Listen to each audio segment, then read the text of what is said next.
Samuel Bradley stood at the frosted window watching winter descend on Montana like judgment itself.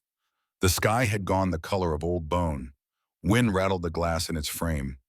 Outside, the thermometer read 5 degrees Fahrenheit and falling. Snow came sideways now, thick and mean, the kind that buried landmarks and erased trails. 5 years he had spent in this house. 5 years alone. The mantel held a single portrait. Anna Bradley at 16, her smile bright with plans she would never fulfill.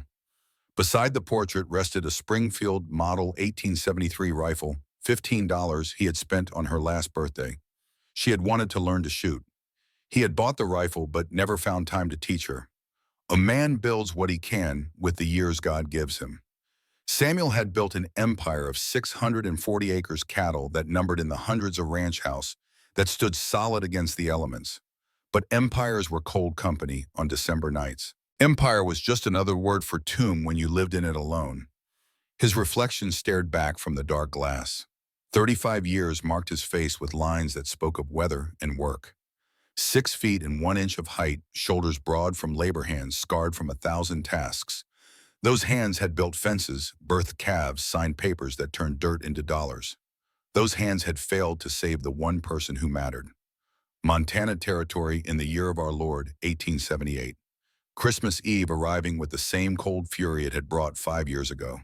Samuel remembered his father's words spoken when he was young enough to think wisdom was just old men talking. His father had said, "A storm does not care about your plans, son. A storm does not care if you are ready, and a man's worth is measured by what he does when the storm comes calling." The door burst open behind him. Old Dutch Keller stomped snow from his boots, breath coming hard in white clouds. 58 years had bent Dutch's back some but not broken his spirit. His face carried the weathering of a Union Army veteran who had seen Shiloh and Antietam and survived to tell no tales about either. He had worked Samuel's ranch for 8 years, loyal as stone, steady as sunrise. "Boss," Dutch said, "we got trouble." Samuel turned from the window. Dutch's face was white under the frost that clung to his mustache. Fear lived in the old man's eyes, and Dutch Keller did not scare easy. "Storm's here," Samuel said. "I can see that much." "It's the nurse, Claire Hartford." Dutch pulled off his hat, wrung it in his hands like he was wringing out hope itself. "She left town at noon, heading for the Henderson place. Never arrived. It has been 4 hours now, maybe more. 4 hours in this storm. 4 hours was a death sentence spoken slow." Samuel's hands tightened on the window frame. The wood was cold enough to burn. "The Henderson place is 12 miles north. Trail crosses Frozen Creek Ravine." Dutch's voice dropped low. "You know that country, boss. Notorious in winter." Everyone in the territory knew Claire Hartford. Traveling nurse, 28 years old, trained at some fancy hospital back in St. Louis. She rode the circuit between homesteads, delivering babies, treating fevers, setting bones. Charged $2 a visit when people could pay, took eggs or preserves when they could not. Made maybe $30 a month and saved lives with the same quiet competence other people used to mend fences. Samuel had spoken to her exactly twice. Once to pay for treating a ranch hand's infected hand. Once to nod hello on the street in town. She was small, maybe 5 feet and 4 inches, brown hair pulled back, severe hands that showed calluses from work. She did not smile much, neither did he.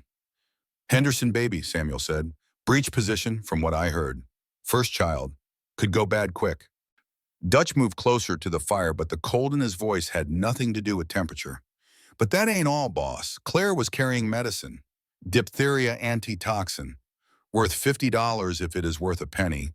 Enough to save maybe 20 children in the neighboring homesteads. Outbreak started 2 weeks back. $50. 2 months' wages for a working man." Claire Hartford had been racing against 2 emergencies, trying to save 1 baby and 20 children, and the storm had caught her between heaven and hope. "Town send out a search party?" Samuel asked, though he already knew. "They did. Turned back an hour ago. Temperature dropping to 10 below tonight, maybe worse. Wind at 40 miles per hour. Visibility 10 feet if you are lucky." Dutch's voice went flat. "They said they will try again at first light, if there is anything left to find."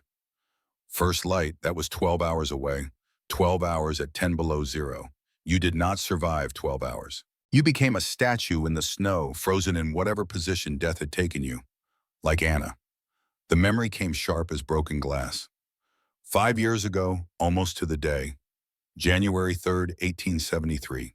Samuel had been in Denver signing papers on 50 head of cattle at $45 each. $2,250, his biggest deal yet. He was building his empire one cow at a time, thinking about the future, planning for years ahead. The telegram had arrived on January 20th. 3 words that ended his world. Anna missing. Storm. Home. He had ridden 3 days straight, changing horses twice, arriving January 23rd to find the search party standing in his yard with faces that told the story before words could. They had found her on January 24th, 100 yards from the barn. She had gone to check the pregnant cow, got turned around in the whiteout, made it almost home before the cold took her. They buried her on January 25th. Ground was frozen so hard they had to use dynamite to dig the grave. Samuel had bought 50 head of cattle. Anna had bought eternity in frozen ground. That was the trade he had made, though he had not known the price when he signed the papers. Boss, Dutch's voice pulled him back to the present. I know what you are thinking, but that storm will bury you both. Whole town has given up looking.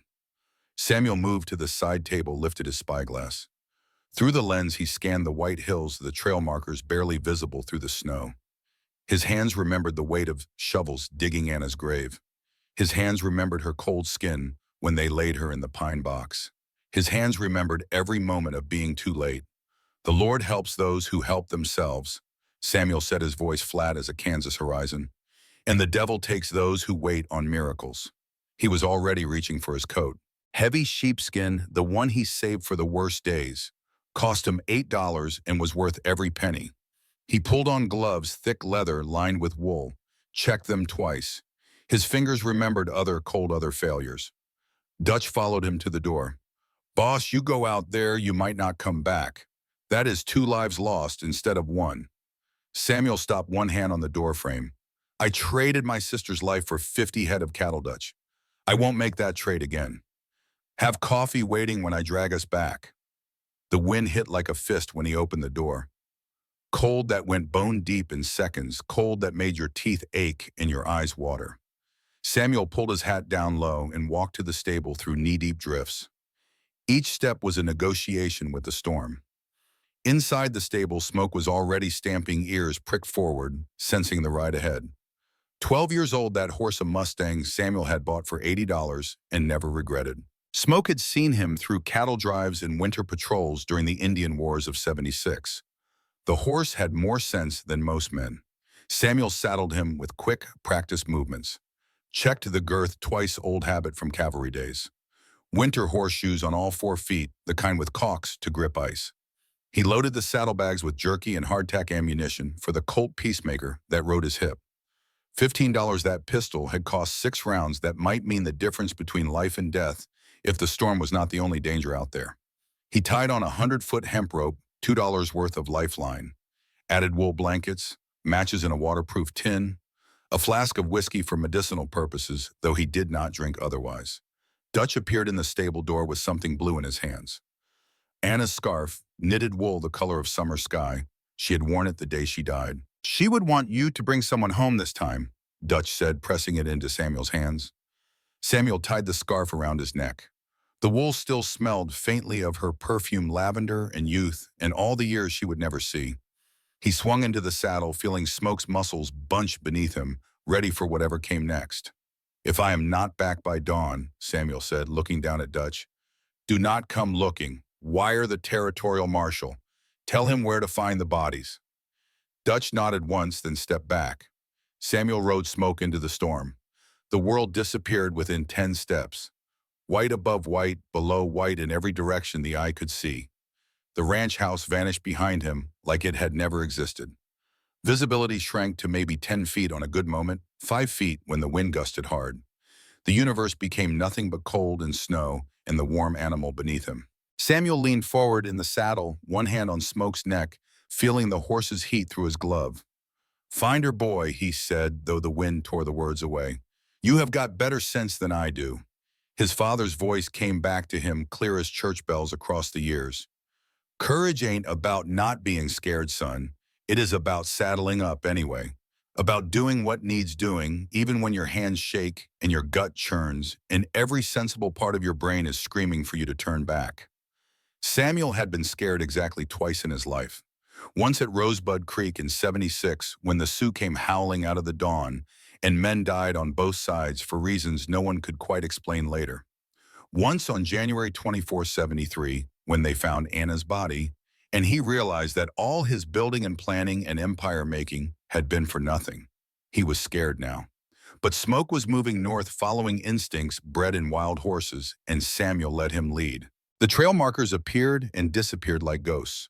Wooden posts every quarter mile barely visible through the white. Samuel counted them. 1, 2, 3. Each marker was a small victory against the storm. The cold worked its way through his coat, through his gloves, through every layer of wool and leather and determination. His face went numb first, then his feet, then his hands inside the gloves. But he had been cold before. Cold was something a man could survive if he kept moving, kept breathing, kept putting one moment in front of another. Cold was nothing compared to the alternative. At the fourth marker, he spotted it, a dark shape against white half buried in a drift. Samuel dismounted, his legs stiff from the saddle, nearly fell when his boots hit the snow. He pushed forward, hands out, and found it. A medical bag. Black leather Gladstone style, cost maybe $8 new. The initials CH stamped on the side. Claire Hartford's bag packed for a house call that had become a death sentence. Samuel pulled the bag free, heavy with supplies. He opened it there in the storm, fingers fumbling with cold, and saw what she had been carrying. Surgical instruments, scalpel and forceps, tools of her trade. Bandages and sutures. Laudanum for pain, $1 a bottle. Carbolic acid for antiseptic, 50 cents. And they're carefully wrapped in cloth, nestled like precious jewels, 6 glass vials of diphtheria antitoxin, $50 worth of medicine, enough to save 20 children, enough to stop an outbreak that would otherwise spread through homesteads like fire through dry grass. Claire Hartford had not been making a simple house call. She had been racing to save a baby and stop an epidemic, carrying 2 months' wages in medicine through a storm that could kill her in an hour. She had been riding toward duty while everyone else was riding toward safety. Samuel tied the bag to his saddle and climbed back on Smoke. The horse's breath came in white clouds, but his ears were still forward, still listening to something Samuel could not hear. They rode on. The ravine appeared sudden as sin. One moment there was only white. The next moment the ground dropped away and Smoke stopped hard, all 4 feet locked. The horse's instincts had saved them both. Samuel dismounted again, moved to the edge on foot, looked down through the driving snow. 15 feet below an overturned wagon. One wheel still spinning lazy in the wind, a ghost of momentum from the crash. Supplies scattered in the snow. Dark shapes that might have been blankets or bags or the wreckage of good intentions. And there, dark fabric against white. A boot. Then a hand pale as church candles in winter. Samuel's heart stopped, then started again, too fast and too hard. He had seen this before. He had been too late before. The memory of Anna's hand, that same pale color, forever burned in his mind. But Anna had been dead 3 days when they found her. This woman might still have hours, might still have minutes, might still have a chance if a man was willing to take it. Samuel grabbed the rope from his saddle, tied one end around Smoke's saddle horn, threw the other end down into the ravine. The hemp uncoiled like a snake, disappearing into white. He tested the knot twice, old cavalry habit. Then he went over the edge. The descent was ice and terror. His boots slipped, slipped again. The rope burned through his gloves as he controlled the slide. 15 feet had never seemed so far. He hit bottom harder than intended, went to one knee, pushed back up. She lay beside the wagon, crumpled like a discarded coat. Samuel reached her in 3 strides, dropped to his knees beside her. His hands found her neck, pressed fingers against the pulse point Dutch had taught him in the war. There. Faint, but there. A heartbeat. 40 beats per minute when it should have been 70, but alive. Still alive. Her lips had gone blue, cyanosis setting in, skin pale and cold to touch like marble in a churchyard. Her breathing was shallow, maybe 8 breaths a minute when it should have been 16. Her left ankle bent wrong beneath her, twisted at an angle that spoke of torn ligaments, if not broken bones. Samuel had seen hypothermia in the Indian Wars, had seen men in all 3 stages shivering and confused in stage 1, drowsy and clumsy in stage 2, unconscious and dying in stage 3. Claire Hartford was deep in stage 2, maybe sliding toward 3. He had 2 hours if he was lucky, maybe less. He looked at the wagon trying to piece together what had happened. The wheel was shattered, broken on a boulder that jutted from the ravine wall. The wagon had come down the trail too fast or too careless, hit the rock and overturned.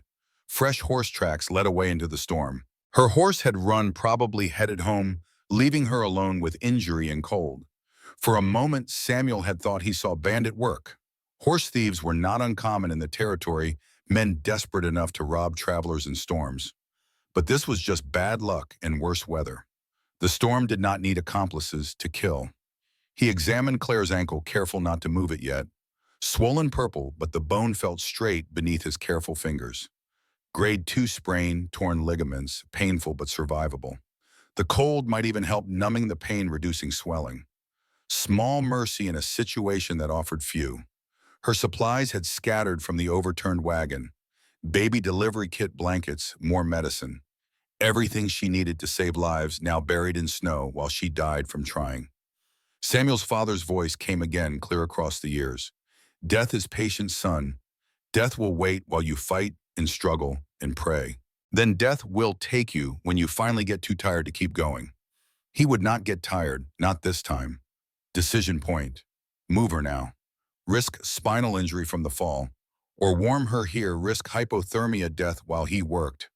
Samuel looked at her blue lips, her shallow breathing, her still face. He thought of Anna frozen 100 yards from safety. He thought of arriving too late, always too late, forever. Too late. I was not there for Anna, he said aloud, though only the wind was listening. I will not fail twice. He stripped off his sheepskin coat, the good one that cost $8, his only protection against the cold, wrapped it around her shoulders, tucking it close. The coat was still warm from his body. She was light when he lifted her. Too light. Maybe 125 pounds, but wet clothes added another 15. Dead weight, unconscious and limp. He held her close, one arm under her shoulders, one under her knees, her head lolling against his chest. The climb back up was harder than the descent. He could not use his hands. Had to rely on his boots finding purchase. His legs doing work they were not meant to do. He slipped twice, caught himself. Both times felt his muscles scream in protest. 8 minutes of brutal effort, inch by desperate inch, his burden precious and still breathing in his arms. At the top, Smoke was dancing, nervous, smelling blood and fear. The horse's eyes showed white. Samuel approached, slow talking, steady the way you gentle a spooked animal. Easy boy, easy now, need your help. Getting Claire onto Smoke took every bit of skill Samuel had learned in 15 years of horsemanship. She could not help, was dead weight in his arms. The horse was scared, kept dancing sideways. Samuel needed both hands free to lift her, but needed one hand to hold the reins, keep Smoke steady. He made a decision. Tied the reins loose to the saddle horn so Smoke could not bolt far. Then he focused on the task. Lifted Claire with his left arm, pressed her weight against his side. Grabbed the saddle horn with his right hand to pull them both up. His gloves slipped on the frozen leather. Samuel looked at his right hand, at the thick leather glove covered in snow and ice. Looked at the saddle horn, frozen solid from an hour in the storm. Looked at Claire's blue lips and knew she had minutes, not hours. He pulled off his right glove. The cold hit his bare hand like a hammer. Not cold like winter mornings or cold like snow in your face. Cold that went straight through skin to bone. Cold that felt like fire first and then worse than fire. Cold that was a living thing with teeth and claws and hunger. Samuel pressed his naked hand to the frozen saddle horn and pulled.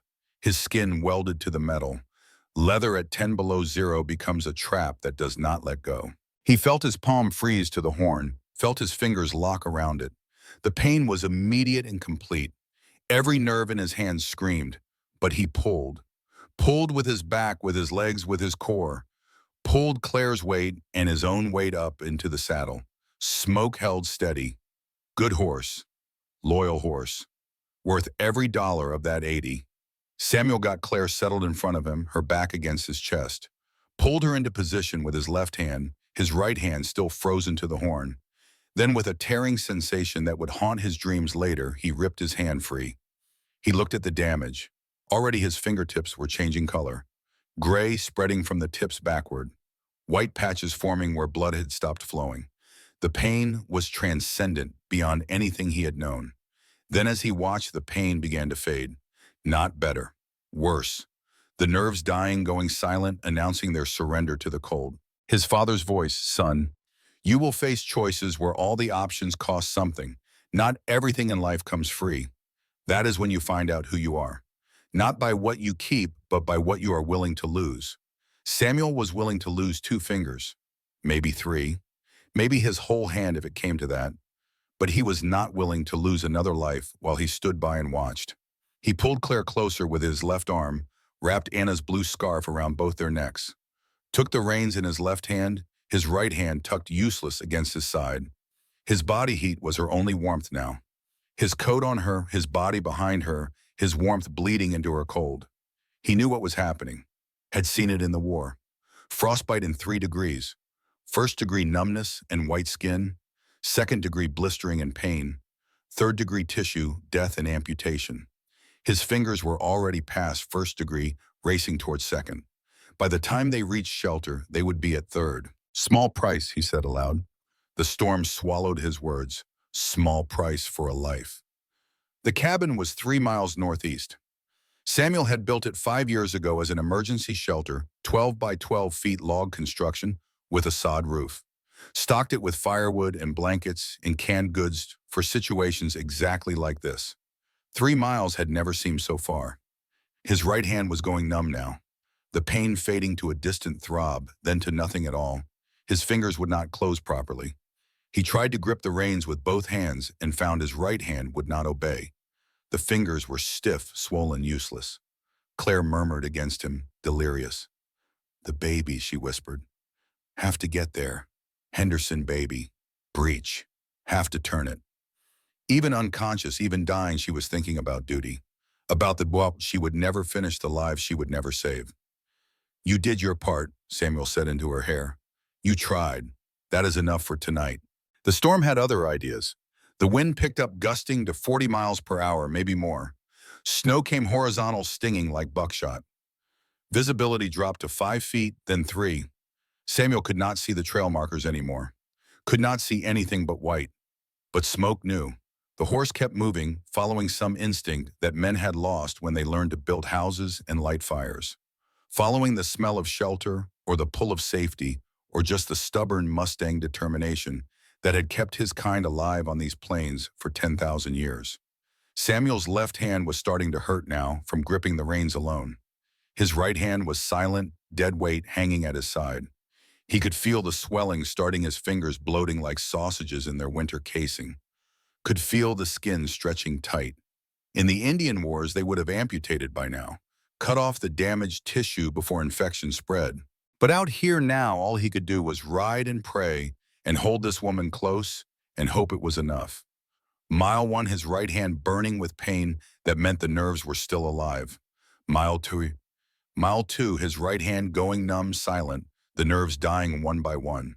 Mile 3, his right hand welling, the fingertips black from burst capillaries and frozen blood. Claire's breathing stayed shallow. Her heartbeat stayed weak. But she was still breathing, still beating, still alive. The cabin appeared through the white like grace itself, small and dark, in there. Samuel nearly wept at the sight. He slid from the saddle, would have fallen if he had not caught himself on the stirrup.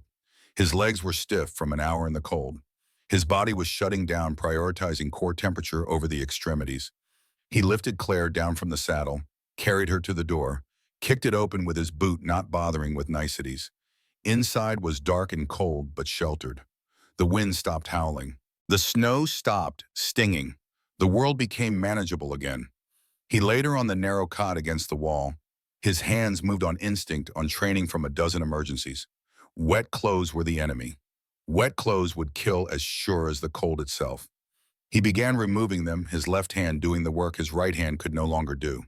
Her dress first, heavy wool soaked through, frozen in places. Her petticoats, next 3 layers deep, all wet. Her stockings torn and icy. He kept his eyes clinical, his movements efficient. This was battlefield medicine, not romance. This was life and death, not impropriety. Her skin was pale as church candles in winter. pale as Anna had been. He shoved the thought away, focused on the living woman in front of him. He wrapped her in blankets. Every blanket in the cabin, 3 wool and 1 bearskin. Piled them high until only her face showed. Elevated her injured ankle on a rolled blanket, splinted it with firewood and strips torn from his extra shirt. The ankle was badly sprained, but probably not broken. She would walk again if she lived long enough. The fire was next. Samuel moved to the stone fireplace, looked at his hands. His left hand was cold but functional. His right hand was useless. He pulled out the waterproof tin of matches with his left hand, pried it open with his teeth. The matches scattered when he tried to grip them. His left hand was clumsy from cold, his fine motor control gone. He picked up a match, dropped it, picked up another, dropped it. Third time he got one to the striking surface. It broke. Fourth time it struck but did not light. Fifth time a tiny flame. He nursed it like gold, held it to tinder, breath held prayers forming. The flame caught. The tinder began to smoke. He fed it carefully, paper first, then pine needles from the kindling box, then twigs, then split logs. Fire building was an art that could not be rushed. Rush it and the fire died. Take your time and warmth lived. The fire built slow but steady. Orange light pushed back the shadows. Heat began to fill the small space. Samuel fed the flames, watching them grow, feeling the cabin transform from tomb to shelter. He heated snow in a dented pot from the emergency supplies, made weak tea from the cache. When it was warm enough, he lifted Claire's head, coaxed her lips open, poured drops into her mouth. She swallowed. 3 sips, slow and weak. Then her eyes closed again, and she slipped back into unconsciousness. But she had swallowed. Her body still knew how to fight. Samuel sat in the chair beside the bed, let himself look at his right hand in the firelight. The damage was worse than he wanted to admit. His thumb was gray at the tip, but some feeling remained. His index finger was black to the second knuckle, no feeling at all. His middle finger, the same. His ring finger was gray and throbbing with pain that meant the tissue was still viable. His pinky was mostly intact, painful but alive. He had seen frostbite before, had seen men lose hands, fingers, feet, toes, had seen them face the choice amputation or infection. Most chose amputation. Cutting away dead tissue before gangrene spread was the only reliable treatment in a world without antibiotics. Samuel wrapped his hand in cloth torn from his undershirt. It was makeshift and inadequate, but it was all he had. He could deal with consequences later. Right now, the woman in the bed was still breathing. That mattered more than fingers. For the first time since Anna's death, Samuel prayed. He had not prayed since they lowered her into frozen ground. Had not seen the point. God had taken his sister while he was buying cattle. God had let him arrive 3 days too late. Prayer seemed like talking to an empty skywards, disappearing into silence. But he prayed now. Desperate, broken bargaining prayers that probably counted as blasphemy. Lord, he said aloud to the cabin walls, I have not talked to you since Anna's funeral. I was angry, thought you took her as punishment for my greed. Maybe you did. Maybe that is fair. The fire crackled. The wind howled outside. Claire breathed her shallow breaths. But this woman here, Samuel continued. Claire, she is good. Better than me. Better than most people I have known. She was riding through a storm to save a baby and 20 sick children. She risked everything for strangers. His voice cracked. He pushed on. If you are listening, if you care, let her live. Take my fingers if you need payment. Take my hand. Take whatever you want from me, but let her wake up. He stopped, swallowed hard. I need her to wake up. Silence answered, but silence was not the same as no. Silence might just be God's way of saying, wait. Samuel kept watch through the night, added wood to the fire every hour, checked Claire's breathing every few minutes, counted her heartbeats when he could find her pulse. The cabin stayed warm. The storm stayed angry outside. The night crawled toward morning. At midnight, Claire's eyes opened. She was disoriented, confused. Her eyes moved around the cabin, trying to make sense of strange walls and firelight and pain in her ankle. Then her gaze found him. You stayed, she whispered. Her voice was raw, damaged from the cold. But it was her voice. She was awake. She was alive. Nowhere else to be, ma'am, Samuel said. She tried to sit up. Pain crossed her face as weight shifted to her injured ankle. He pressed her back gently, his left hand on her shoulder. Rest, he said. You are safe now. Safe. She repeated the word like it was foreign, like she was trying to remember what it meant. Then her gaze dropped to his hands. Even in dim firelight, she could see the makeshift bandage on his right hand, see the blood that had seeped through the cloth, see the swelling that spoke of serious damage. Your hands, she breathed. Dear God, what did you... Fire needed tending, he said. There are other ways to tend a fire. Not when someone's life depends on it. She stared at him, really looked at him for the first time, saw the lines around his eyes that spoke of 35 hard years, saw the gray threading his temples, saw the exhaustion and determination and something else behind his eyes, something that looked like old grief finally finding purpose. Who are you? She asked. Samuel Bradley. Everyone calls me Sam. Recognition flickered. The rancher, from the ridge. That is me. Why did you come looking? The whole town gave up. Samuel was quiet a long moment, debated how much truth to share, decided she had earned honesty. I had a sister once, he said. Anna. 5 winters ago, a storm like this caught her. I was in Denver at the time, buying cattle. 50 head at $45 each. Big deal, going to set us up for years. He flexed his damaged hand, felt nothing. Storm hit while I was gone. Anna went to check the livestock. Got turned around in the whiteout. They found her 3 days later, 100 yards from the house, 16 years old. His voice went flat, the only way he could tell it without breaking. So when Dutch told me you were missing, I thought maybe this time I could be there. This time I would not arrive 3 days too late. Claire's eyes filled with tears. You did not fail tonight. Samuel's throat worked. No, I did not. She reached out, took his bandaged hand in hers. Let me see. Ma'am, you need to rest. You nearly froze to death. I am a nurse, Mr. Bradley. Her voice went firm, professional. And right now, you are my patient. Let me see your hand. He obeyed. There was something in her tone that did not allow argument. She unwrapped the makeshift bandage with gentle efficiency. Her fingers, warm now from the blankets, moved over his skin with practiced care. The damage was worse in full light. His index and middle fingers were black to the second knuckle. 3rd-degree frostbite tissue, death, no feeling at all. His thumb and ring finger showed 2nd-degree damage, blistering, starting painful but possibly salvageable. His pinky was 1st-degree, painful and swollen but likely to recover. You will lose 2 fingers, she said quietly. Maybe 3 if infection sets in. I figured. That is amputation, Mr. Bradley. That is surgery without anesthetic in a frontier cabin. That is weeks of recovery if you survive the shock and infection. Small price, he said. You are breathing. She looked up at him. Their eyes met and held. Something passed between them in that moment, recognition of a kind neither had expected.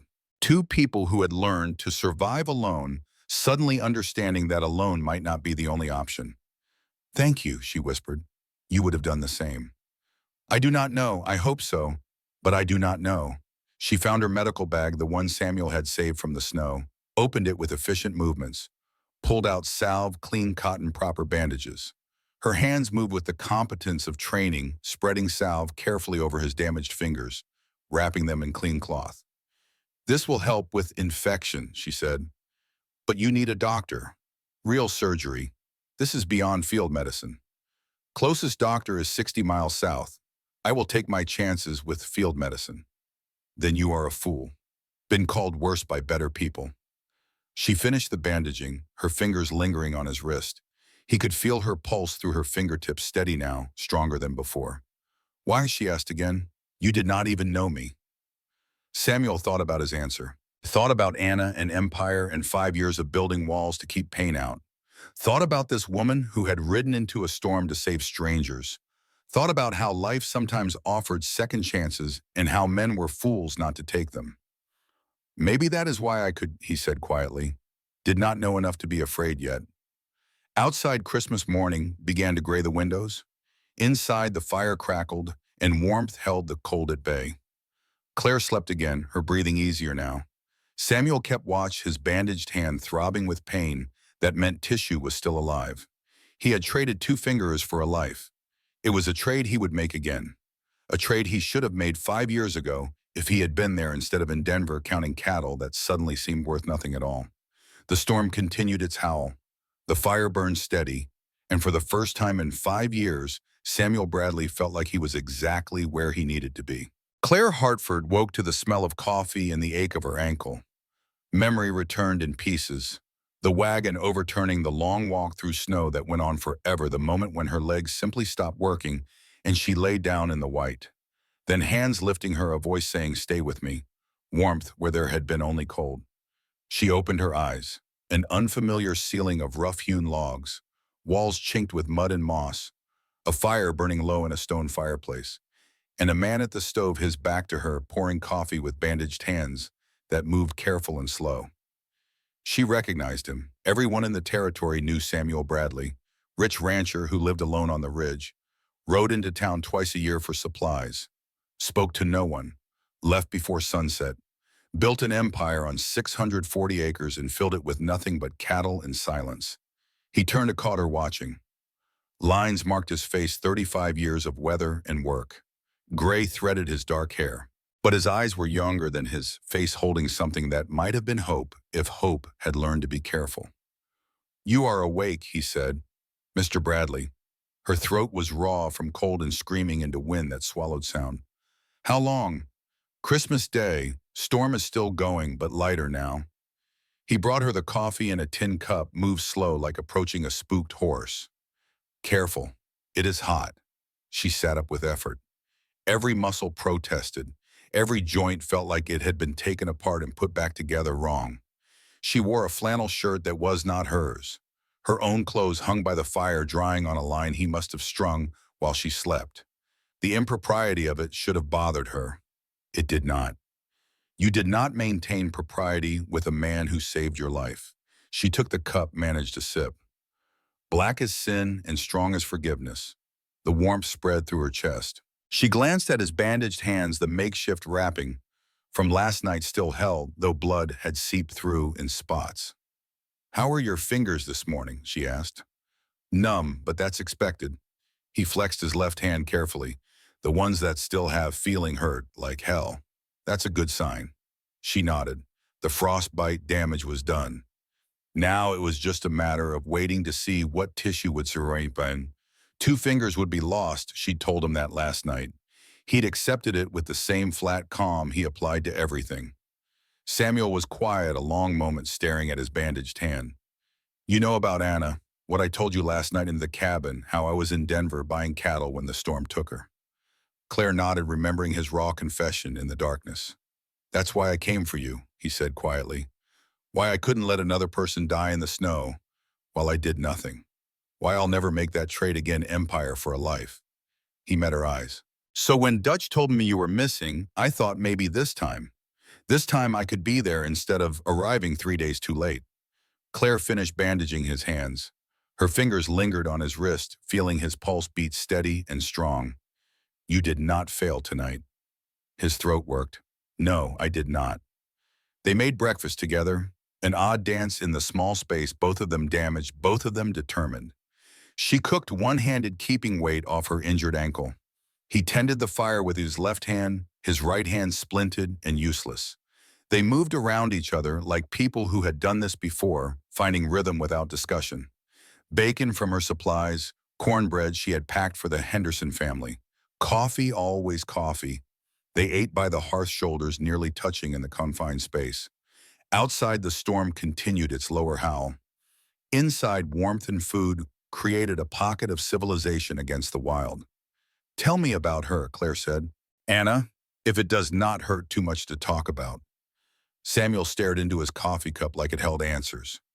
"She was born in 57. Our mother died bringing her into the world. Childbed fever 3 days after the birth. So I raised her. I was 16, thought I knew everything. Learned real fast I knew nothing about raising a girl child." A ghost of a smile touched his face, gone quick as it came. She was smart, read everything she could get her hands on.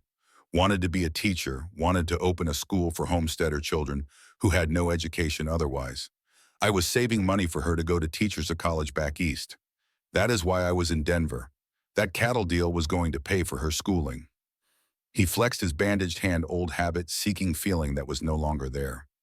December of 72, I told her about the Denver trip. She said, "Do not go, it is almost Christmas." I said, "This deal will set us up for years.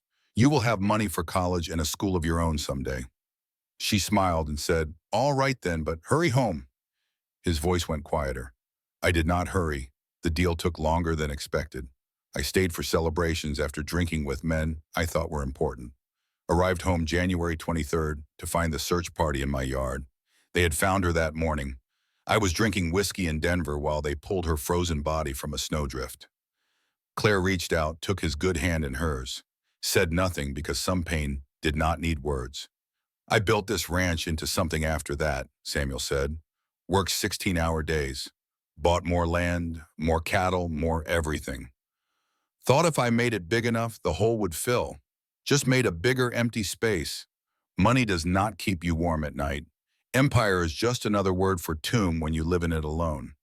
He looked at her. "What is the point of a kingdom with no one to share it?" "Exactly what I wonder," Claire said softly. "About my traveling, about never staying." "Tell me," he said. So she did. I was born in Philadelphia in '50. My parents worked in a textile mill 12 hours a day, 6 days a week. We were poor, but we had each other.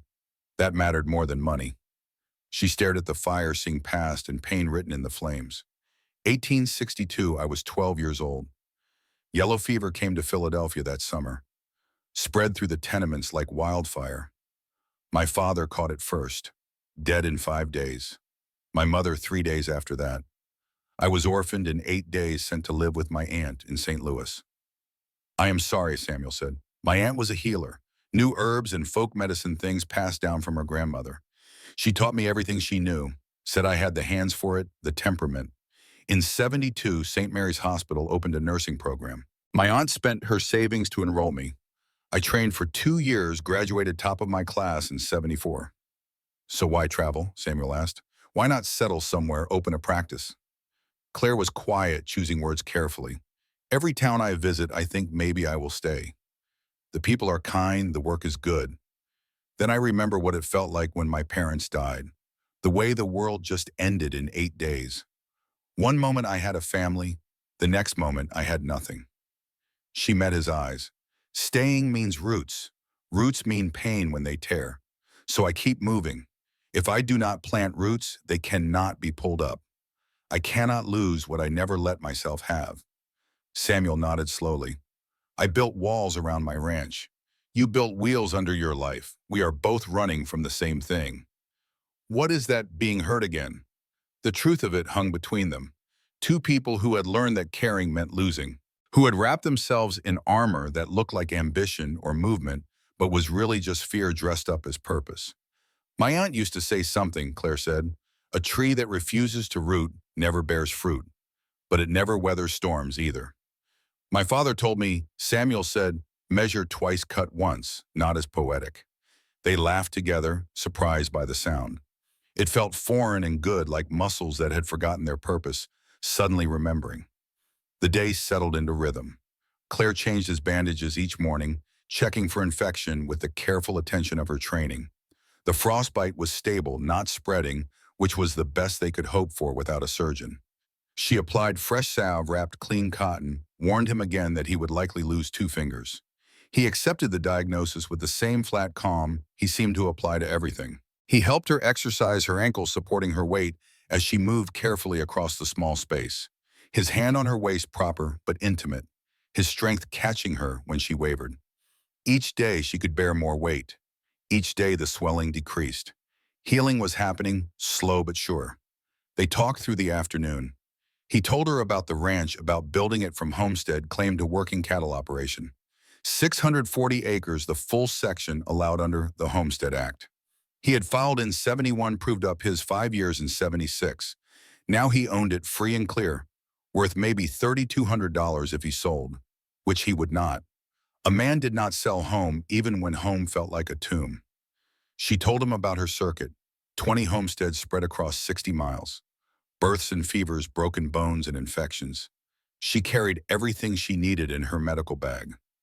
Black leather Gladstone cost her $8 and worth every penny.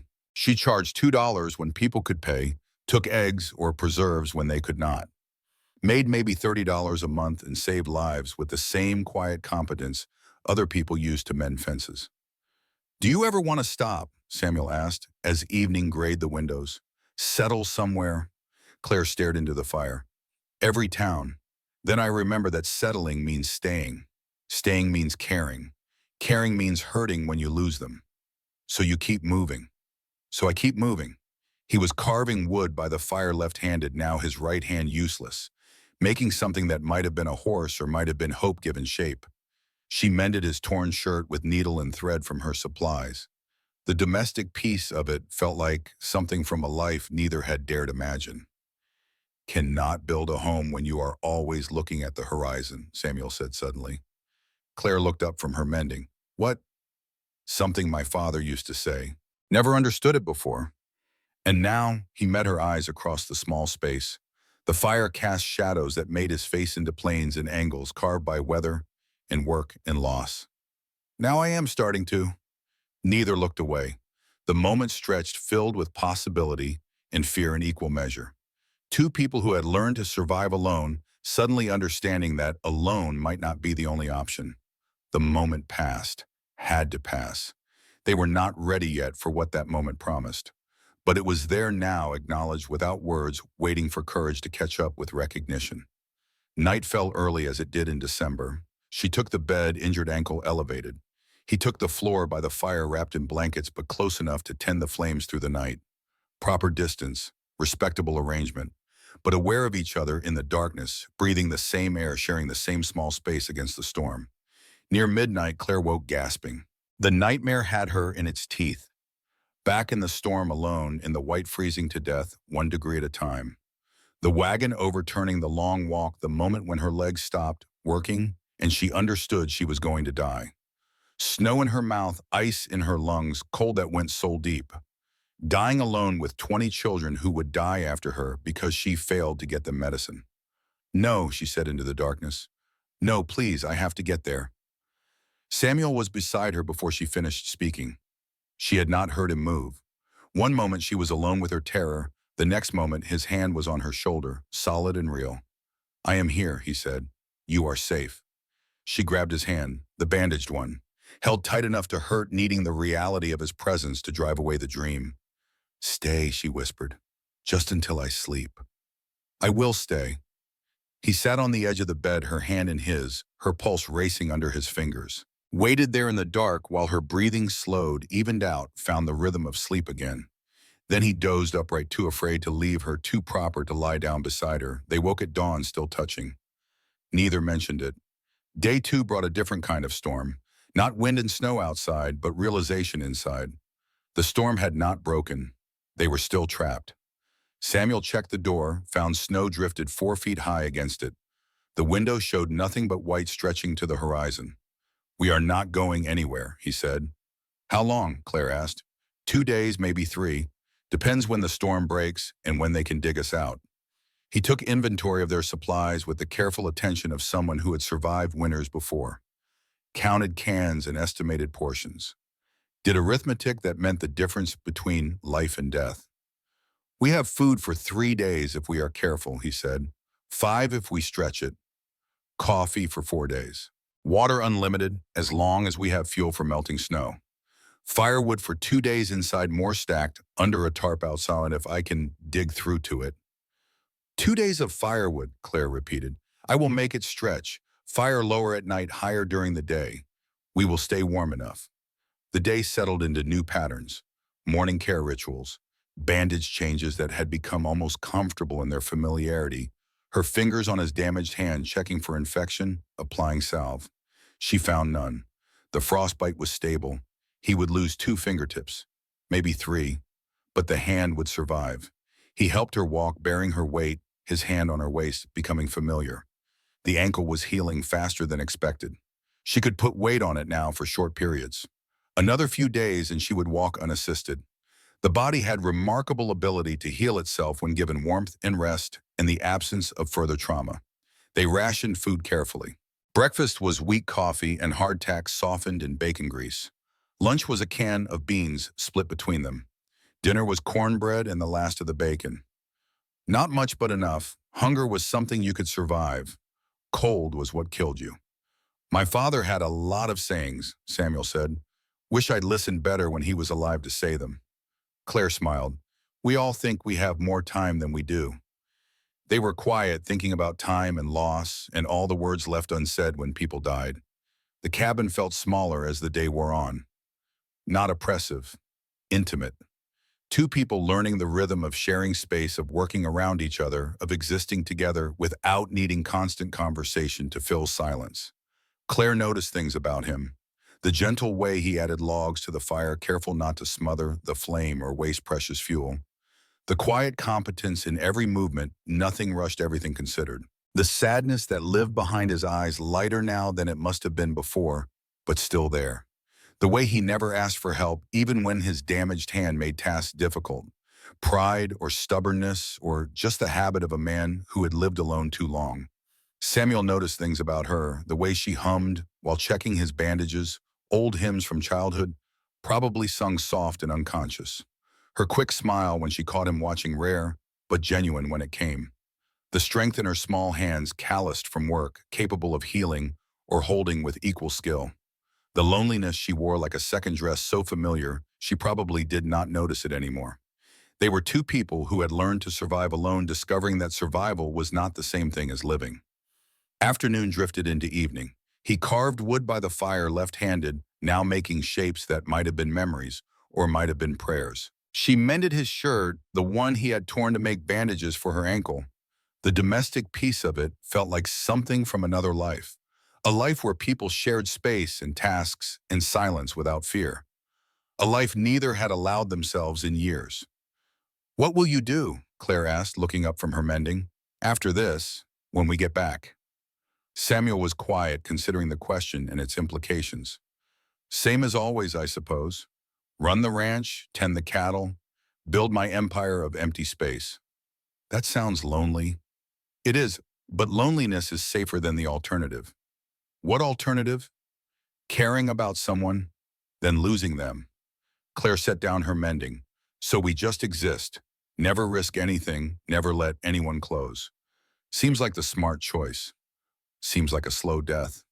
He looked at her across the small space. Firelight played across her face, turning her into shadow and light, real, and somehow more than real. You are one to talk. You spend your life moving town to town, never stopping, never planting roots. How is that different? It is not, she admitted. I know it is not.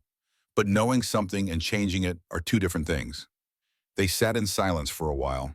Outside, the storm had gentled to a steady fall of snow. Inside, the fire burned steady. The space between them felt charged with things unsaid. What if we stopped running? Samuel asked quietly. Claire's hands stilled on the mending. What? You said you keep moving to avoid roots. I built walls for the same reason. What if we stopped? What if we took the risk? Risk of what? Of caring, of staying, of building something with someone instead of building alone. Her hands trembled slightly. She set down the shirt, met his eyes. I am scared. Me too. What if it goes wrong? What if we lose each other like we lost everyone else? What if we do not? He countered. What if we have 50 years together? What if we build something real instead of building empires and escape routes? Claire felt tears forming. Not sad tears, the other kind. The kind that came when hope started pushing through carefully constructed defenses. I do not know how to stay. I do not know how to let someone in. We can learn together. The moment hung between them, full of possibility and terror. Then the spell broke. Had to break. They were not ready yet, but the words had been said. The possibility had been named. That mattered. Night came. She took the bed. He took the floor. Same arrangement as the night before, proper and respectable, and increasingly inadequate for what was growing between them. But they were careful people who had been hurt before. Careful people move slow. Careful people check their surroundings before committing to a path. Near midnight, Claire woke again. Not from nightmare this time, but from something else. A feeling of wrongness, of heat where there should be comfort. Her forehead felt tight. Her skin felt too small. She touched her face, found it warm. She said nothing. Did not want to worry him. It was probably nothing. Just sleeping too close to the fire. Just the cabin being overly warm. Just her imagination. By dawn, the feeling had not passed, had intensified. She woke to find her head pounding, her body aching in ways that had nothing to do with her ankle. Samuel was already up tending the fire, unaware that something was wrong. She sat up carefully. The room tilted slightly. She steadied herself against the wall, took a breath, tried to will the dizziness away. "Morning," Samuel said without turning. "Coffee will be ready in a minute." "Thank you." Her voice sounded rough even to her own ears. He must have heard something off in her tone. He turned, looked at her, and his face changed. Went from calm to concerned in the space of a heartbeat. "You are flushed," he said, crossing the space in 2 strides. His left hand touched her forehead, and she saw recognition in his eyes. "You are burning up." "I am fine, just slept too warm." "You have a fever." His voice was flat, factual, trying to stay calm. "How long?" "I just noticed this morning." But that was a lie. She had noticed at midnight, had felt the heat building, the wrongness spreading, had hoped it would pass. Samuel's jaw tightened. "The wagon. When you were thrown. Did you hit anything?" Claire thought back. The overturning had been chaos and terror. She remembered impact pain, the world spinning. "Maybe. My ribs hurt. I thought it was just bruising." He lifted her shirt carefully, checking her right side. Even his gentle touch made her gasp. The bruising was extensive, purple and yellow, spreading across her rib cage. And there, just below her breast, a patch of skin that was hot to the touch. Angry red. Infected. "Internal injury," Samuel said quietly. "The cold hit it, kept the infection suppressed. Now that you are warm, it is blooming." He sat back, and Claire saw something she had not seen before in his face. Fear. Real deep primal fear. "How bad?" she asked. "Bad," he admitted. "Without proper medicine, without surgery. This kind of infection can spread fast, can turn to sepsis, can kill in days." The room felt colder suddenly despite the fire. "What do we do?"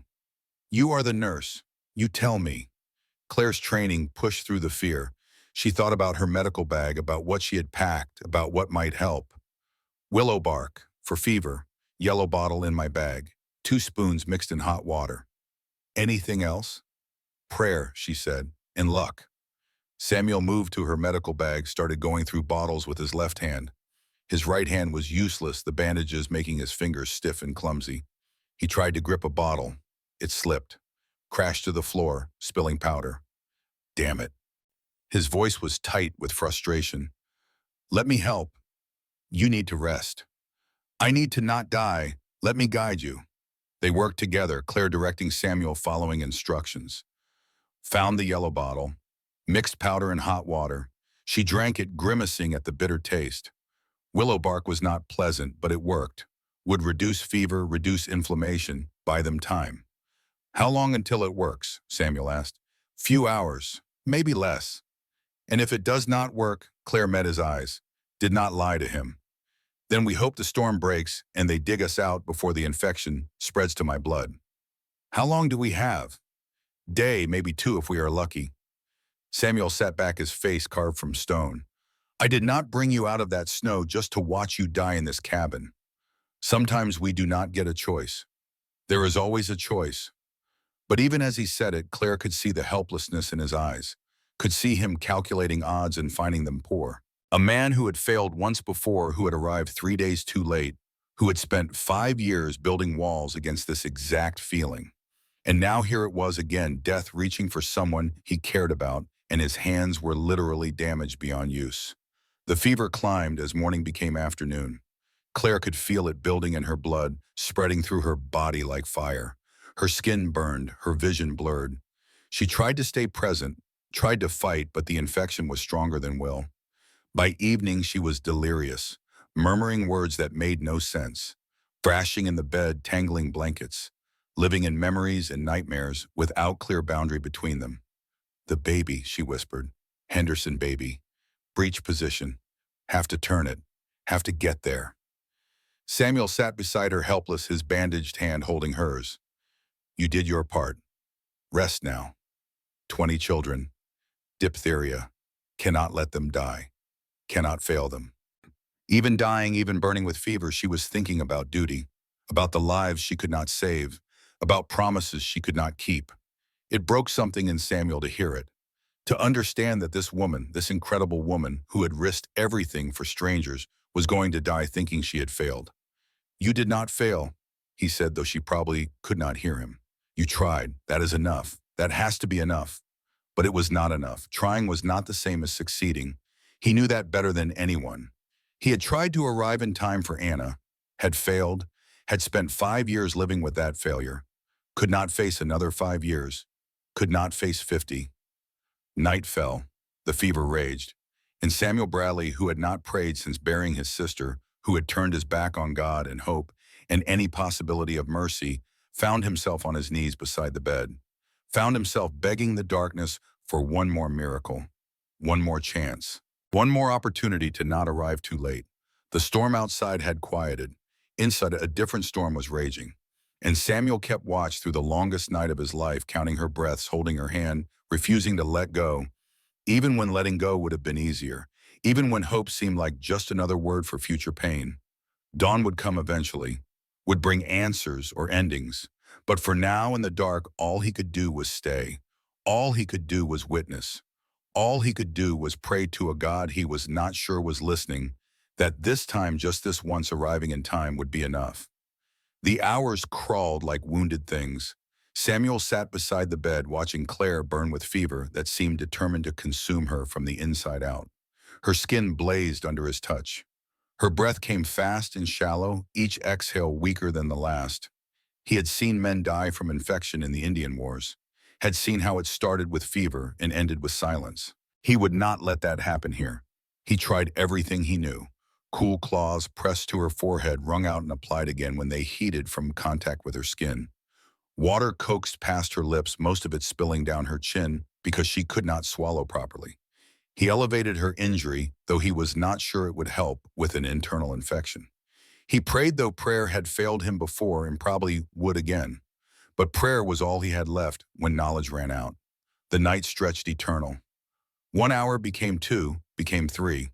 The fire needed tending. Samuel added wood with his left hand, his right hand useless and throbbing. The pain in his damaged fingers had returned, which meant tissue was still alive enough to hurt.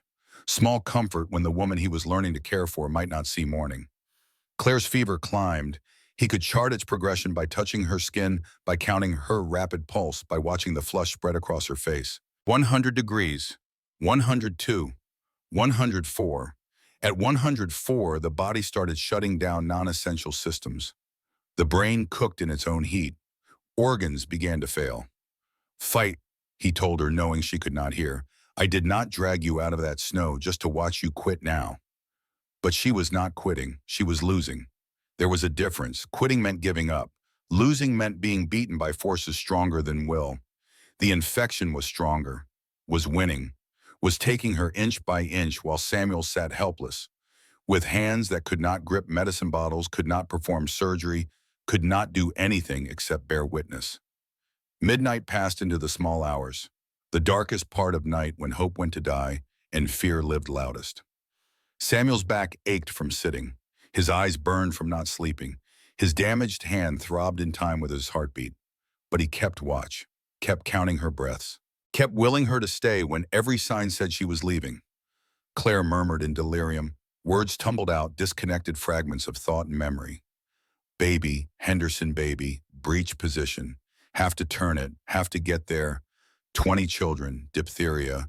Cannot fail them, cannot let them die." Even dying, she thought about others, about the loves depending on medicines she had carried, about promises she believed she had broken. It tore at Samuel's heart to hear it. 1 in the morning, 2, 3. The fever raged on. Claire's breathing changed, became labored, rattling in her chest. Each inhale was a struggle. Each exhale brought her closer to the silence that followed the final breath. 4 in the morning. Her pulse was so weak he could barely find it. Her lips had gone pale. The flush was fading from her face, which meant her body was giving up the fight. Samuel's prayer had become a single word repeated endlessly. "Please, please, please." 5 in the morning. Dawn was an hour away.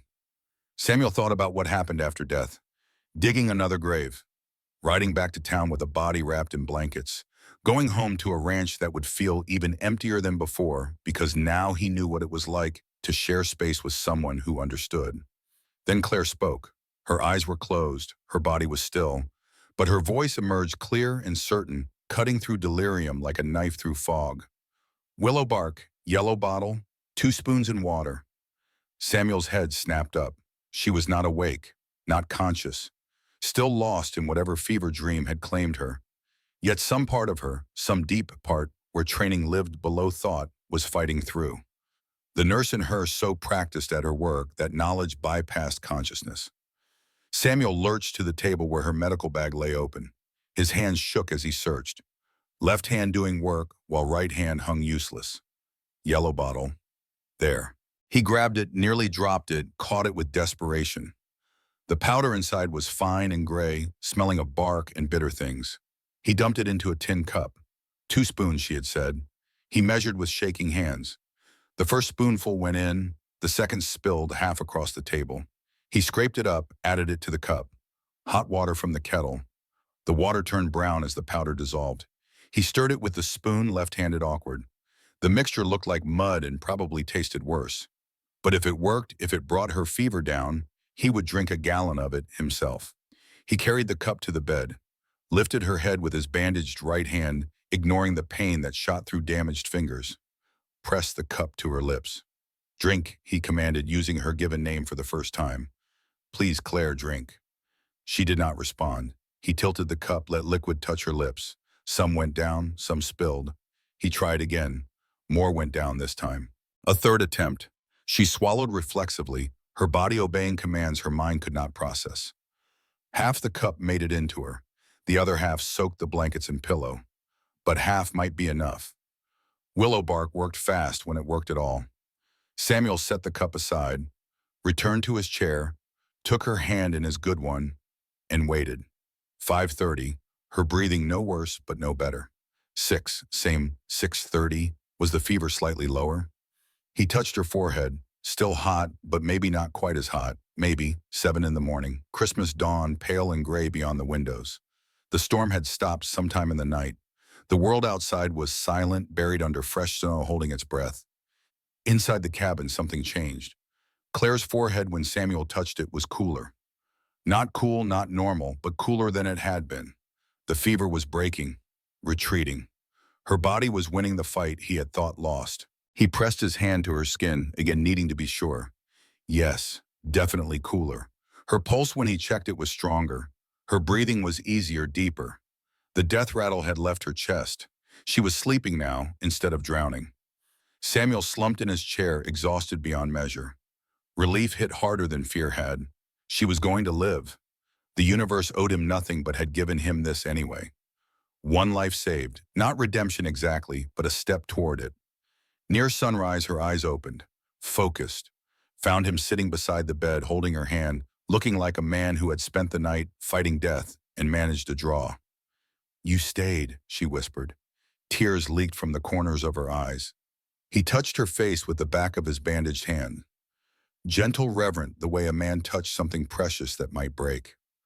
Told you. Nowhere else to be. But his eyes said what his mouth could not. Said things neither was ready to speak aloud yet. Said this matters. Said you matter. Said I cannot imagine going back to the tomb I built. Why did you come for me? She asked. Her voice was barely audible. Samuel was quiet, considering his answer. Maybe I did not know enough to be afraid yet. She laughed. It came out as a song. And now? Now I am terrified, but I am here anyway. She reached up, touched his scarred face with fingers that trembled. Neither spoke for a long moment. Some things did not need words yet.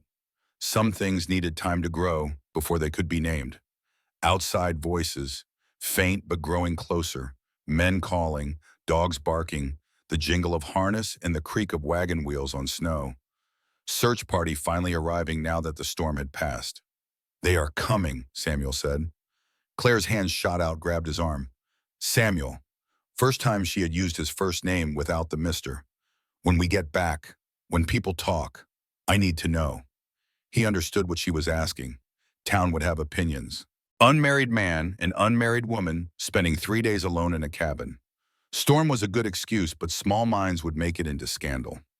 I will not let anyone question your honor, he said. Simple words, but a promise underneath. Not now, not ever. The door burst open. Dutch Keller entered first, stamping snow from his boots, relief flooding his weathered face when he saw them both alive. Boss, Miss Hartford, thank the Lord. Then the Hendersons crowded in. Young couple in their 20s, the wife carrying a baby wrapped in blankets. The baby was crying healthy lungs, announcing life. Mrs. Henderson rushed to Claire's bedside, tears streaming.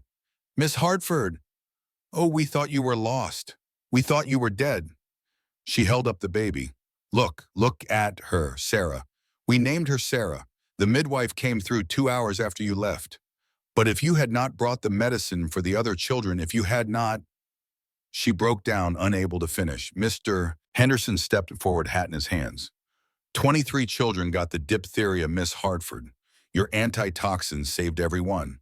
Doc Miller from the next county over came through with more supplies, but he said without what you brought, first half of them would have died before he arrived. Claire's face crumpled. She had thought she failed, had spent her delirium convinced she had let them die. Now this, proof that her race through the storm had mattered, that nearly dying had meant something. More townspeople crowded into the small cabin, brought food, coffee, blankets, asked questions about the storm and the rescue and how they survived. Samuel answered in his usual flat way. Found her in the ravine, brought her here, waited out the storm. But Dutch pulled him aside near the door, voice low enough that only Samuel could hear. Boss, you look at her the way a man looks at home. Samuel did not deny it. Maybe I finally found one. Then you best claim it proper before someone else stakes the territory. Dutch's eyes were serious. Marcus Webb was in town yesterday, heard him making noise about water rights and opportunities. Man like that sees a chance, he takes it. Samuel's jaw tightened. Noted. Evening came. The townspeople prepared to leave, promising to return tomorrow with a proper wagon to take Claire back to town. They left supplies, offers to help. When they finally departed, the cabin grew quiet again. Samuel sat on the edge of her bed. What will you do after this, when you heal? Claire looked at her hands. Both of them bore the marks of their ordeal, hers from cold and injury, his from sacrifice. Same as always, I suppose. Move on to the next town. Keep going. What if you stop? She met his eyes. Stopped what? Running, moving. What if you stayed somewhere, let people depend on you? Let yourself depend on someone. Her hands trembled. I do not know how. Neither do I. But maybe we could learn, together. The words hung between them. Not quite a proposal, not quite a promise, but something, a possibility. A door opened just enough to see light beyond. I'm scared, she whispered. Me too. But I am more tired of being alone than I am scared of being hurt. She did not answer with words, just took his hand, held it tight. And in that grip was an answer of sorts. Not yes, not yet, but not no either. Outside, the first stars appeared over clean snow. Inside, two broken people began to believe that being whole might be possible. Spring came to Montana with the force of promise kept. By late March, the snow had retreated to the highest peaks. Grass showed green in the valleys. The world that had tried to kill them in December now burst with life that seemed determined to prove winter was not the final word. Claire's ankle healed completely. By mid-April, she could walk 5 miles without limping. Samuel's hands were scarred but functional. He had kept all his fingers out of the tips of his index and middle fingers remained stiff, the feeling never quite returning. But he could work, could grip reins, could hold tools, could hold her when the moment called for it. She stayed at first just to finish healing. That was the excuse they gave Dutch, gave the town, gave themselves, just until the ankle was strong, just until the trails cleared completely. Just until, but the justs piled up like stones building a wall, or maybe tearing one down. One morning in early April, Samuel found her in the kitchen before dawn, packing her medical bag. He stood in the doorway, watching her check supplies with the efficient movements of long practice. She had not heard him approach. Leaving, he asked, kept his voice neutral, did not let the fear show. She startled, turned. The Williamson place. Baby due any day. First child, I should check on them. 12 miles north, rough country. I know the way. I will ride with you. She opened her mouth to protest, then closed it. Nodded instead. Thank you. They rode out together as the sun broke over the eastern hills. The land was waking. Birds called from bare branches that would soon leaf out. The creek ran full with snowmelt, singing its spring song. The world felt new, like it had been washed clean and was starting over. At the Williamson homestead, Claire examined the young mother while Samuel waited outside with the nervous father. The baby was not coming yet. Maybe a week, Claire said, but she left instructions, promised to return in a few days. On the ride back, Samuel asked the question he had been carrying. What if you stayed permanent, open to practice? Claire was quiet for a long time. The horse beneath her walked steady hooves, finding rhythm on the muddy trail. Where would I practice? I have no building, no place to see patients.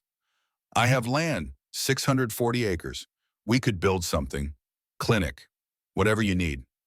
That would take money. I have some, not much, but enough. She looked at him then, really looked. Why would you do that? He met her eyes. Because the territory needs you. Because people depend on you. Because watching you ride off this morning and wondering if you would come back nearly stopped my heart. The words fell between them like stones into still water. Ripples spreading outward. That sounds like a reason for me to stay close, she said quietly. Not a reason to build a clinic. Maybe they are the same reason. They rode the rest of the way in silence. But it was not an empty silence. It was full of things not yet spoken, things growing in the space between them, like grass pushing through snow. That evening over supper at the ranch house, Samuel laid out plans. Dutch listened, occasionally nodding. They would build a small clinic on the eastern edge of the ranch property near where the main trail passed through. One room to start. Could expand later if needed. Homesteaders passing through could stop. Word would spread. She could still ride circuit when needed, but would have a base. A place that was hers. Our place, Samuel corrected when she said it that way. This ranch, this land. If you stay, it is ours, not mine. Ours. Claire stared at him. You are offering me partnership in your ranch, your land. I am offering you a home if you want it. No conditions, no obligations. Just a place to be, a place to work, a place to stop running. Dutch cleared his throat. Boss makes sense. Territory needs a resident nurse. You riding circuit is noble but dangerous. One more storm like the last and you might not be so lucky. Better to have a place where people know to find you. Samuel shot Dutch a grateful look. The old man was practical, where Samuel was not. Was offering reasons that had nothing to do with feelings neither of them knew how to name yet. Claire was quiet through the rest of the meal. But after when Dutch had retired to the bunkhouse, she found Samuel on the porch. Stood beside him in the cool spring evening. The stars were emerging, one by one pinpricks of light in the darkening blue. All right, she said. All right, what? All right, I will stay. We will build the clinic. I will try. I cannot promise I will not get scared and run, but I will try. Samuel felt something loosen in his chest, something that had been wound tight since December. That is all anyone can ask. To Triadin. She took his hand, the scarred one, held it between both of hers. Thank you for giving me a reason to stop. They stood there until full dark, neither speaking, both understanding that something had shifted, that a decision had been made, that the future looked different than it had that morning. Construction began the next week. Samuel and Dutch did the heavy work. Claire helped where she could, mixing mortar holding boards. The clinic took shape slowly. Log walls 12 by 16 feet, 2 windows to let in light, a door that faced the trail. Inside, they built shelves for supplies, a table for examinations, a stove for heat. By mid-May, it was finished. Small, but solid. Claire stocked it with supplies ordered from the catalog. Bandages and medicines, instruments and tools, everything she would need to treat the injuries and illnesses that came to a frontier territory. Word spread fast. The nurse who nearly died in the Christmas storm had opened a practice on the Bradley Ranch. Homesteaders started coming. First a trickle, then steady. Infections and breaks, fevers and births. Claire treated them all with the same gentle competence that had nearly gotten her killed. Samuel rode with her when calls came at night, carried her medical bag, waited while she worked, Brought her home safe every time. Dutch noticed the way Samuel watched her work, the pride in his face when a patient thanked her, the fear when she was gone too long. "You love her," Dutch said one evening. Statement, not question. Samuel did not deny it. "Is it that obvious?" "To everyone but her, maybe. Woman's been hurt before, been alone too long. She sees everything except what is right in front of her." What is right in front of her? Man who would ride into hell to bring her home. Man who built her a future when all she had was roads leading nowhere. Samuel was quiet. "I have not said anything. Did not want to push. Did not want to make her feel obligated because of the clinic, the land." "Boss, you are a good man, but sometimes being good means being brave. Means saying the thing that scares you." Dutch stood stretched. "Life is short. Storms come. Do not wait until there is no more time to say what matters." But Samuel waited, unsure of his welcome, unsure of her feelings, sure only that having her close was better than having her gone, and he would not risk losing her by asking for more than she was ready to give. The whispers started in late April. Quiet at first. Speculation whispered behind hands in the general store. Comments made just loud enough to be heard, but soft enough to deny if challenged. Unmarried man, unmarried woman, living on the same ranch. The clinic gave it a veneer of respectability, but was it enough? Samuel heard none of it at first. He came to town only for supplies, spoke to few people, left quickly. But Claire heard it in the way some conversations stopped when she entered rooms, heard it in the way some women crossed the street rather than greet her, heard it in the silences that followed her presence. Mrs. Brennan, the blacksmith's wife, was the first to say something direct. Caught Claire outside the general store one afternoon in early May. Waited until no one else was close enough to hear clearly. "Miss Hartford, I wonder if I might have a word." Claire turned professional smile in place. "Of course, Mrs. Brennan. How can I help you?" The woman looked uncomfortable, glanced around, then lowered her voice. "It is not about helping me, dear. It is about you, your reputation." Claire's smile faded. "My reputation? You are living on that ranch, with Mr. Bradley, unmarried, unchaperoned. People are talking. I have my own cabin, my own clinic. I am practicing medicine, Mrs. Brennan, same as I did traveling.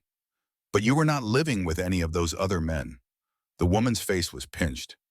"I am not saying you have done anything wrong, dear, but appearances matter, especially for a woman in your position. You depend on families trusting you with their children, their wives. If they think you are living in sin—" She trailed off, the implication clear. Claire felt heat rise in her face, anger and shame mixed together. "Mr. Bradley saved my life, built me a clinic so I could continue my work. He has been nothing but honorable." "I am sure he has, dear. I am sure. But honorable is not enough when people are talking. You might consider making other arrangements, or perhaps making your situation more permanent." Another significant look. Marriage would silence the gossips quick enough. She walked away, leaving Claire standing alone on the boardwalk, feeling exposed, feeling judged, feeling the weight of small-town morality settling on her shoulders like a yoke. That evening she said nothing to Samuel, did not want to burden him with her problem, did not want to force a solution that would obligate him to something he might not want.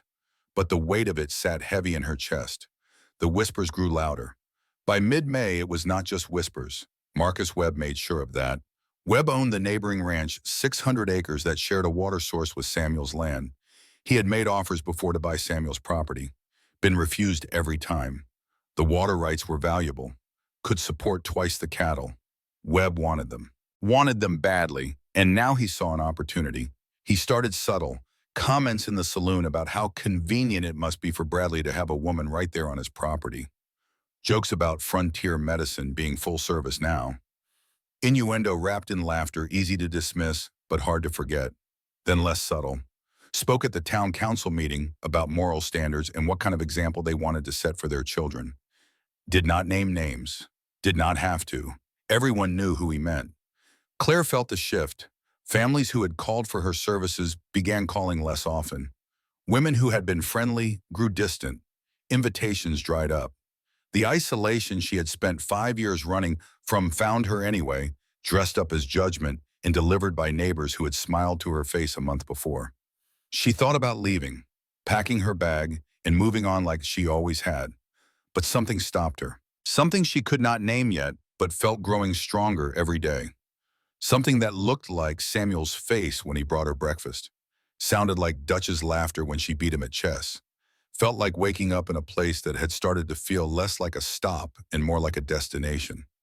Samuel noticed, could not help but notice, the way she grew quieter, the way her smiles became rare again, the way she flinched sometimes when returning from town.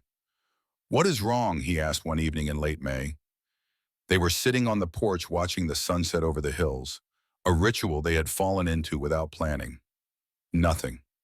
Claire, I have spent enough time around you now to know when something is wrong. Talk to me." She was quiet a long moment. Then, "People are talking. About us. About me living here. They think we are—" She could not finish. Samuel's jaw tightened. Who? Who is saying these things? Does it matter? Small towns talk. I knew this would happen. I should have known better than to stay.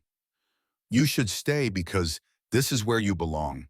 Because the people who matter do not care about gossip. Because... He stopped. The rest of the sentence stuck in his throat. Because what? He looked at her, really looked, at this woman who had changed everything without trying, who had taught him that walls were prisons you built for yourself, who had made him want something more than survival.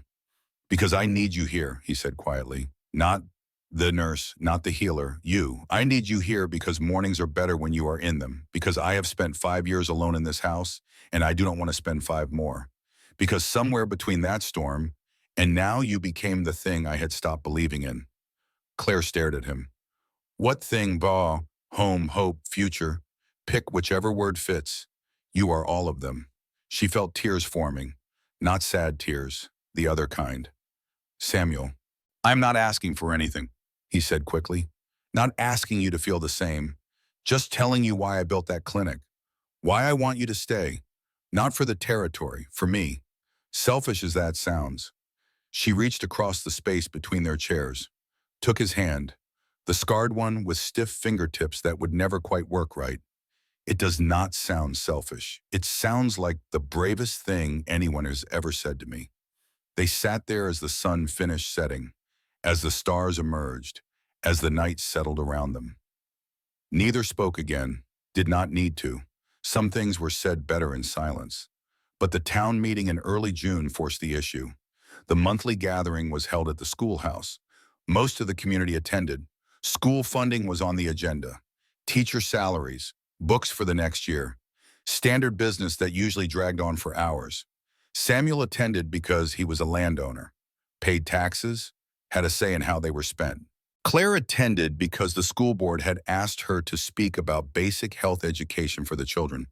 They sat in the back as was their custom. Dutch beside Samuel. The meeting droned on through the usual business. Then Marcus Webb stood to speak.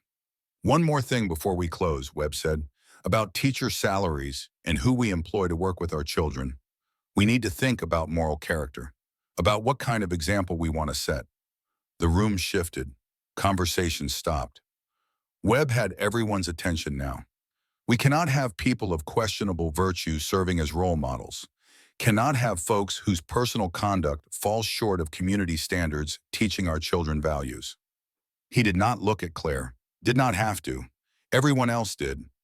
Samuel felt rage building in his chest, slow and hot and dangerous. But before he could stand, before he could speak, Claire stood instead. Her voice was steady, clear, carrying to every corner of the room. "Mr. Webb, if you have something to say about my conduct, say it to my face, not to the room." Webb had the decency to look uncomfortable. "I am not speaking of you specifically, Miss Hartford." "Yes, you are. Everyone in this room knows it. So say what you came to say. Do not hide behind implications." The room was silent, waiting. Webb cleared his throat. "Fine. You are living on Samuel Bradley's ranch, unmarried, unchaperoned. In my day, that meant something. Meant a woman's reputation was ruined. meant she was not fit company for decent folk. In your day, Claire said, voice sharp as glass, women had few choices. Stay home or get married. I am a trained nurse. I have work to do, lives to save. Mr. Bradley offered me space to practice medicine. That is all. That is all people are supposed to believe. That is the truth. Samuel stood then, could not sit still any longer. His voice was quiet, but it carried. Claire Hartford saved 23 children during the diphtheria outbreak, risked her life riding through a blizzard to deliver medicine, nearly died doing her duty, and you dare question her character? He took a step forward. Every eye in the room followed him. I brought her to my cabin to save her life. Anything else you are implying is a lie. And any man who spreads lies about a woman who nearly froze to death serving this community can answer to me outside. Mrs. Henderson stood, baby Sarah in her arms. Mr. Bradley is right. Miss Hartford is a saint. She brought medicine that saved my baby's life, saved all our children. I will not sit here and listen to her name dragged through mud by a man who has never risked anything for anyone but himself. Another woman stood, Mrs. Patterson, whose husband Claire had saved from infection after a farming accident. Miss Hartford sat with my John for 3 nights, did not sleep, did not eat, just stayed until the fever broke. She is worth 10 of you, Marcus Webb. One by one, the women rose, the women Claire had helped over the months, the women whose children she had healed, whose husbands she had treated, whose gratitude had been building like pressure behind a dam. They stood in her defense, a wall of female solidarity that Webb had not anticipated. He looked around, saw the tide turning, tried to rally. I am just saying we need to consider propriety, standards, what message we send to our children about living arrangements. The message we send, Mrs. Henderson said, voice ringing clear, is that healing matters more than gossip, that saving lives matters more than small minds, that a woman who dedicates herself to service deserves respect, not slander. Webb saw he had lost, sat down abruptly, muttered something about just raising questions that needed asking. But his face was red, his eyes were angry. He had been beaten by the very women he claimed to speak for, and the humiliation would not sit well. After the meeting, people crowded around Claire, apologized for not speaking up sooner, thanked her again for services rendered, made promises to stop the whispers, to defend her when tongues wagged. But Samuel saw Webb leaving, saw the look on his face, knew this was not over. A man like Webb did not accept defeat gracefully, would find another way to get what he wanted, another angle of attack. That night, Webb came to the ranch. Samuel heard horses approaching near sunset, went to the porch with his hand resting on the colt at his hip, old habit from years when visitors might not be friendly. But it was just Webb, alone, hat in his hands. Bradley, got a minute? Samuel waited, did not invite him in, did not offer hospitality, just stood there on his porch watching a man he did not trust trying to look humble. I need to say something, Webb started. Looked down at his hat, turned it in his hands. About tonight, about the things I said. Samuel said nothing. Let the silence do the work. I spread those rumors, told people to question Miss Hartford's character, told myself it was about water rights, about business. If you married her, you would not sell. I need that water for my cattle. He met Samuel's eyes. But truth is, I was jealous. My wife died 2 years back. I have been alone since. Watching you find someone, watching you get a second chance when I lost mine. It ate at me, made me small, made me mean. Samuel studied him, saw the exhaustion in Webb's face, the loneliness, the bitterness of a man who had lost something precious and did not know how to live in the gap it left. So you tried to ruin her, Samuel said, voice flat. Tried to drive her away because seeing me happy reminded you that you were not. Yes, that is about the truth of it. Webb looked down again.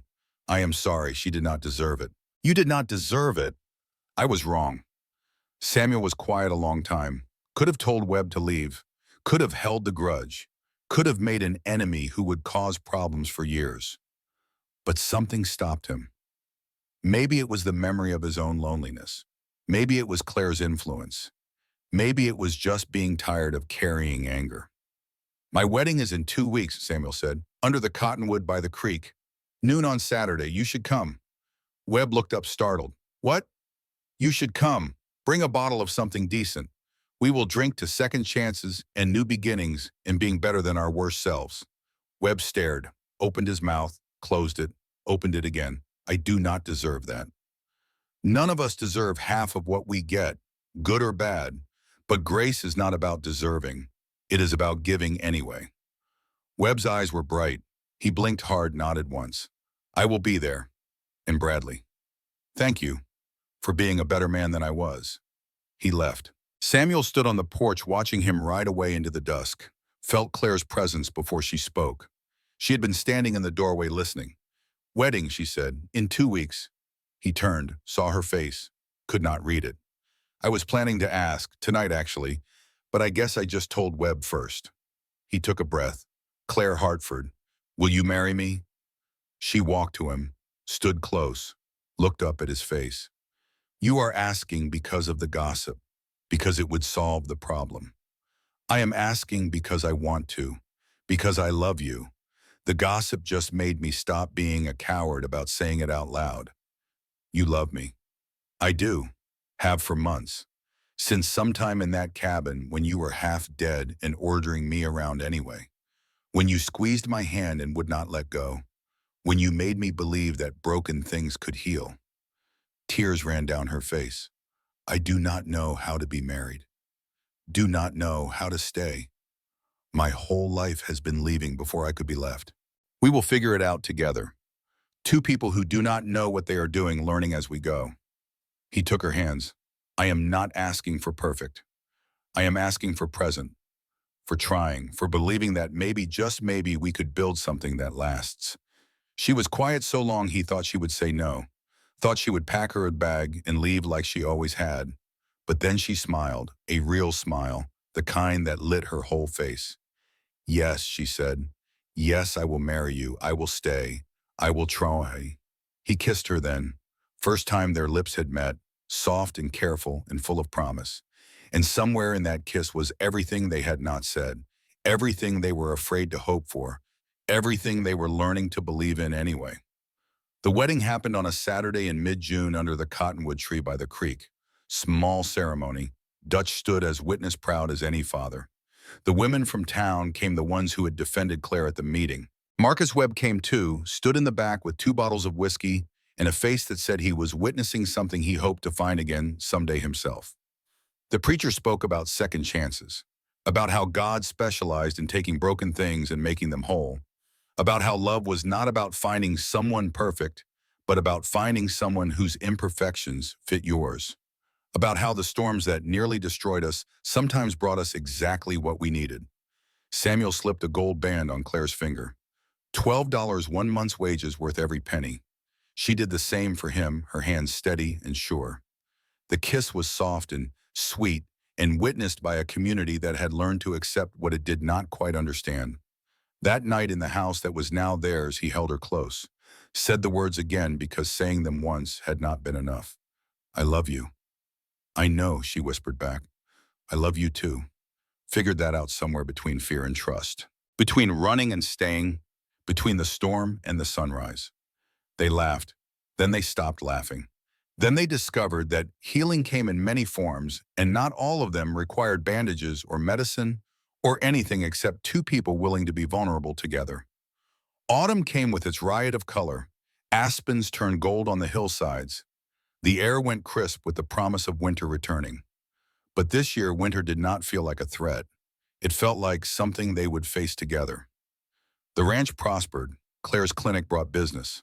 Cowboys came for treatment, talked up Bradley hospitality in every saloon from here to the territorial capital. Families stopped when passing through. Word spread. Samuel Bradley and his wife were people you could count on, people who helped. Samuel's transformation showed in his face. The lines around his eyes came from laughter now instead of pain. He smiled, really smiled, in ways Dutch said he had not seen in the 5 years before Claire. The walls he had built were coming down stone by stone, but the deeper transformation was in his actions. Samuel became what the territory needed.